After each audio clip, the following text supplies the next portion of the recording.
Structural presumptions. We're going to stay technical, folks. Once the product and geographic market are defined, antitrust law employs some rules of thumb, also known as structural presumptions, to analyze whether mergers between firms in that market would result in harms to competition.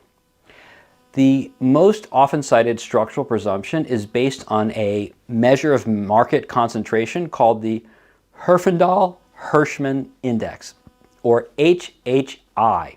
HHI is simply the sum of the squared market shares of all the firms in a market, and it produces a number that ranges from nearly zero in a perfectly competitive market to 10,000 in an anti-competitive market. The FTC has changed its threshold for what HHI justifies blocking a merger. Recently, the FTC lowered the thresholds, bringing more mergers under its scrutiny. As of 2023, the FTC merger guidelines included the following thresholds. If the HHI is below 1,800, there's a competitive marketplace. And if the HHI is above 1,800, there's an uncompetitive marketplace. It's notable that the prior 2010 guidelines define markets with an HHI of 1,500 to 2,500 as moderately competitive. The fact the FTC can abruptly change presumptions casts doubt on whether these presumptions are political tools and not realistic measures. In any event, the 2023 merger guidelines consider a merger presumptively anti-competitive if it increases HHI by more than 100 points. This is a dramatic change from 2010, where the presumption required an increase of more than 200 points.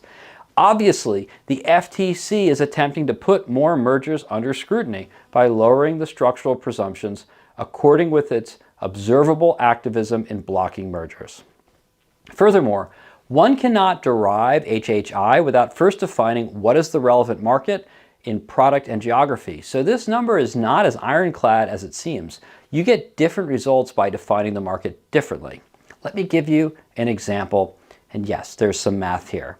For example, let's assume there is a market for premium, natural, and organic superstores. Under this definition, Tallahassee, Florida in 2007 has two PNOS competitors, Whole Foods and Wild Oats, with market shares of 70% and 30% respectively. The HHI resulting from this market definition is 70 squared plus 30 squared equals 5,800, and that's a highly concentrated, uncompetitive marketplace. And the government should probably block this merger in general. Moreover, if you merge these firms, a 2-to-1 merger, you end up increasing the HHI by 4,200 points, vastly exceeding the structural presumption guidelines.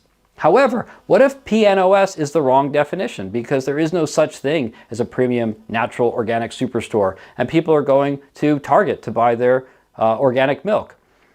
For example, if shoppers substitute Whole Foods and Wild Oats with Target, Walmart, CVS, Walgreens, Publix, corner stores, gas stations, bodegas, the HHI could be much smaller. For example, 25 squared plus 15 squared plus 10 squared plus 10 squared plus 5 squared plus 5 squared plus 5 squared plus 5 squared plus 5 squared plus 5 squared plus 3 squared plus 3 squared plus 2 squared plus 2 squared is 1,226. This is a competitive marketplace based on a different market definition. And if Whole Foods has 10% of this market and Wild Oats has 3%, the HHI only increases 60% under this market definition. No antitrust scrutiny. So these structural presumptions are highly contingent on market definition. Even where the court determines based on market definition that the market is uncompetitive or that the HHI change exceeds the threshold, the merging parties still have the right to show synergies, which are pro-competitive benefits from the merger that would outweigh potential harms from consolidation. The structural presumptions are really just that, presumptions which are rebuttable.